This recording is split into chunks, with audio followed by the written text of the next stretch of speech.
Olá, tudo bem com você? Que bom estarmos juntos para darmos sequência ao nosso estudo do livro A Gênese. Eu sou o professor Wagner Klein, sou professor de Física, terapeuta holístico e você está no canal Sob Nova Visão.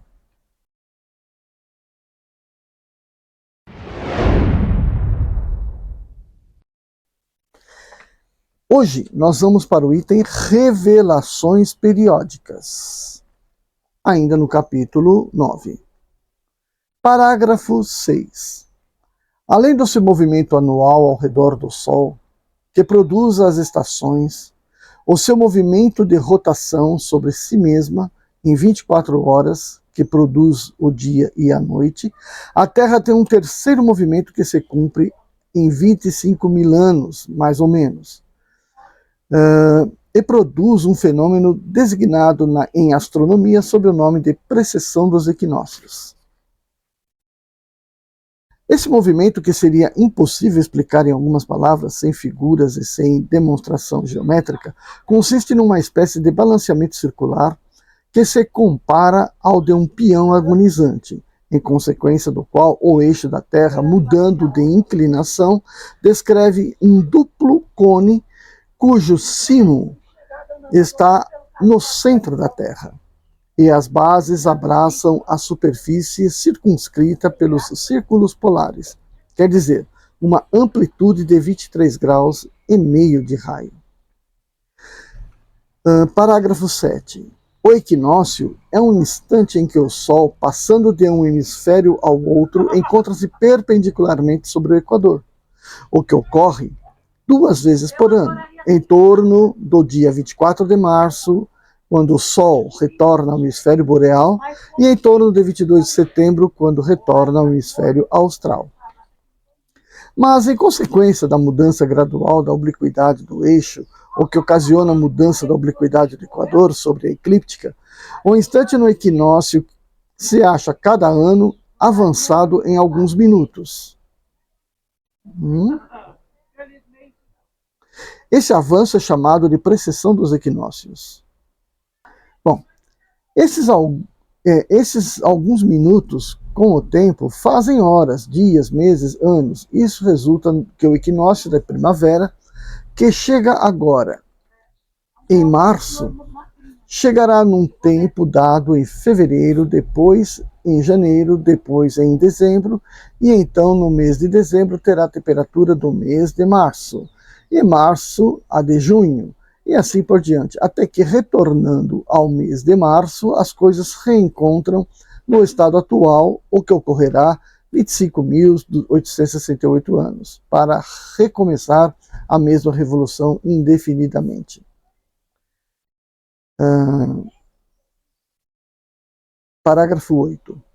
Resulta desse movimento cônico do eixo que os polos da Terra não olham constantemente os mesmos pontos do céu, que a estrela polar não será sempre a estrela polar, que os polos estão gradualmente mais ou menos inclinados para o Sol, e dele recebem raios mais ou menos diretos, de onde se segue que a Islândia e a Lapônia, por exemplo, que estão sob o círculo polar, poderão num tempo dado, receber os raios solares como se estivessem na latitude da Espanha e da Itália, e que na oposição oposta, extrema, a Espanha e a Itália poderiam ter temperatura da Islândia e da Lapônia, e assim por diante em cada renovação do período de 25 mil anos. Parágrafo 9. As consequências desse movimento não puderam ainda ser determinadas com precisão, porque não se pôde observar senão uma fraca parte da sua revolução. Não há, pois, a esse respeito, senão presunções, das quais algumas têm uma certa probabilidade. Essas consequências são, primeiro, o aquecimento e o resfriamento alternado dos polos e, por consequência, a fusão dos gelos polares durante a metade do período de 25 mil anos, e a sua formação de novo durante a outra metade desse período, de onde resultaria que os polos não estariam voltados para uma esterilidade perpétua e gozariam por seu turno os benefícios da fertilidade. Segundo, o deslocamento gradual do mar, que invade pouco a pouco as terras, ao passo que descobre outras, para abandoná-las de novo e reentrar em seu antigo leito. Esse movimento periódico, renovado indefinidamente, construiria uma verdadeira maré universal de 25 mil anos. A lentidão com a qual se opera esse movimento do mar torna-se quase imperceptível para cada geração, mas é sensível ao cabo de alguns séculos. Não pode causar nenhum cataclismo súbito, porque os homens se retiram de geração em geração à medida que o mar avança, e eles avançam sobre as terras de onde o mar se retirou. E há esta causa, mais que provável, que alguns sábios atribuem a retração do mar sobre certas costas e sua invasão sobre outras. Parágrafo 10º. O deslocamento lento, gradual e periódico do mar é um fato adquirido pela experiência e é atestado por numerosos exemplos sobre todos os pontos do globo. Tem por consequência a conservação das forças produtivas da Terra. Essa longa imersão é um tempo de repouso durante o qual as terras submersas recuperam os princípios vitais esgotados por uma produção não menos longa. Os imensos depósitos de matérias orgânicas, formadas pela permanência das águas durante séculos e séculos, são adubos naturais, periodicamente renovados, e as gerações se sucedem sem se aperceberem dessas mudanças. Bom, então, esse aqui foi o capítulo, o item Revoluções Periódicas do capítulo 9, que é o Revoluções do Globo. O que eu quero fazer aqui? No final aqui desse livro, dessa leitura, desse vídeo, eu vou deixar aqui no card, né, a recomendação para que você assista meu vídeo sobre transições planetárias, que eu falo justamente sobre esse período aí das revoluções, que não são exatamente 25 mil anos, tá? E aí, com os estudos modernos a respeito disso.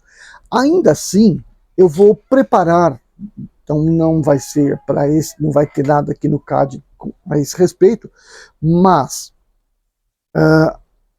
até o final dessa leitura desse capítulo, eu vou preparar um vídeo com atualizações, né, realmente sobre os movimentos da Terra, para completar, né, esse estudo, né, para tornar a coisa mais moderna possível, tá bom? Então, o que é bom a gente já falar aqui já de cara sobre essa leitura aqui, que foi bastante interessante, né? Bom, então, se você gostou, deixa seu like. Se você achou que é muita enrolação para entender, muito difícil de entender, deixa seu like também, que eu vou mandar um vídeo daqui para frente, mais alguns dias, que vai explicar melhor essa situação. Deixa seu like também. E se você ainda não está inscrito no meu canal, se inscreve. Comente, faça um comentário, né? Eu não entendi isso, eu entendi isso, gostaria de aprender um pouco mais sobre aquilo, e a gente vai esmiuçando melhor esses conhecimentos que estão sendo trazidos desde o século XIX pela espiritualidade. A espiritualidade já tinha conhecimento de tudo? Claro que não. Claro que não, porque os espíritos que ajudaram Kardec na construção dos seus livros, a grande maioria deles foram espíritos que viveram aí de 2000 anos para cá na Terra e que estão em posição bem superior à de nós encarnados. Por quê? Porque não devem o que nós devemos, mas que estão também evoluindo. Para eles, como não têm a necessidade de encarnar, eles podem evoluir do lado de lá. Só que para evoluir do lado de lá, muitas coisas têm que acontecer aqui na Terra. entre elas as descobertas científicas. Então entenda isso. Não é porque o espírito está evoluído, mas ainda preso a esse orbe terrestre, que ele sabe tudo. Não, não é assim. Quem sabe tudo? Deus. Os demais espíritos estão evoluindo. Né? Se você assistir o nosso próximo Evangelho no Lar, você vai ter uma descrição bem mais bonita sobre isso que eu estou falando. Então o espírito está evoluindo. Agora, se ele está do lado de lá, ele está moralmente mais evoluído, porque aprendeu a respeitar a humanidade, aprendeu a respeitar o meio onde ele vive, né? Mas ainda depende de certas descobertas sobre a estrutura da natureza para que formem ainda um conceito melhor. É claro que lá já houve as discussões, nesse período provavelmente já havia feito as discussões que conduziriam espíritos para virem ao plano material, dar um impulso para a humanidade. Por exemplo, Kardec. Kardec foi trabalhado lá antes de ser o Kardec aqui, antes de ser o Leon Hippolyte Denisard Rivail. Então, ele primeiro foi lá como espírito, aprendeu bastante, falou, agora eu vou lá para desenvolver esse trabalho junto ao povo, trazer essas mensagens. E aí, uma vez que passa de lá para cá, tem todas as tentações da carne, das dificuldades, né? É como o sujeito que vai estudar no fundo do mar.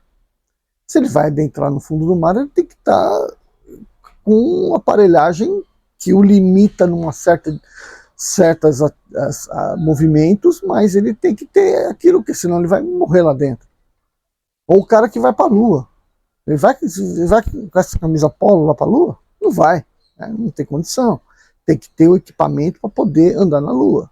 A mesma coisa, o espírito tem que encarnar. Portanto, esta matéria corpórea dá ao espírito o contato com o meio no qual está vivendo. E aí, portanto, todas as sensações do meio são transmitidas através das nossas percepções, do nosso corpo material. Então o espírito fica bastante limitado, uma vez que ele tem que desenvolver um corpo físico. E aí, portanto, chega num certo estado da sua evolução, do seu desdobramento espiritual, que ele, tem uma missão para cumprir. E aí os mentores que não estão encarnados, portanto, estão do outro lado ajudando para que aquele espírito possa desenvolver sua missão, vão ajudá-lo a intuí-lo a seguir certos caminhos. Beleza. E assim vieram diversos espíritos lúcidos dentro da ciência para fazer com que a ciência evoluísse. Entre eles o Einstein, né, que não pode deixar de falar, eu sempre vou falar. E tantos outros também que foram aparecendo. E alguns mergulharam numa mesquinhez danada, se desviaram dos seus rumos, optaram por fazer coisas ruins e usaram o seu livre-arbítrio para praticar o mal, né? Infelizmente, né, eram grandes espíritos evoluídos no ponto de vista intelectual, mas moralmente não. E aí acabaram se estragando ainda mais. O que não corresponde ao Einstein, né? E o Einstein realmente foi não só muito nobre intelectualmente, como muito nobre como pessoa. Teve seus problemas lá, de família, coisa e tal, mas ele fez o que tinha que fazer, né? Bom, então a gente vai se ver no nosso próximo vídeo. Tchau.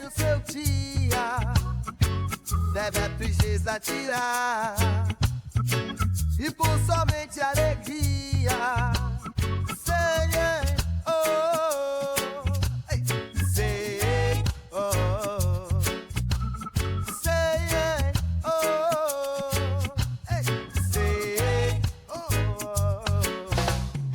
mágoa, tristeza e rancor.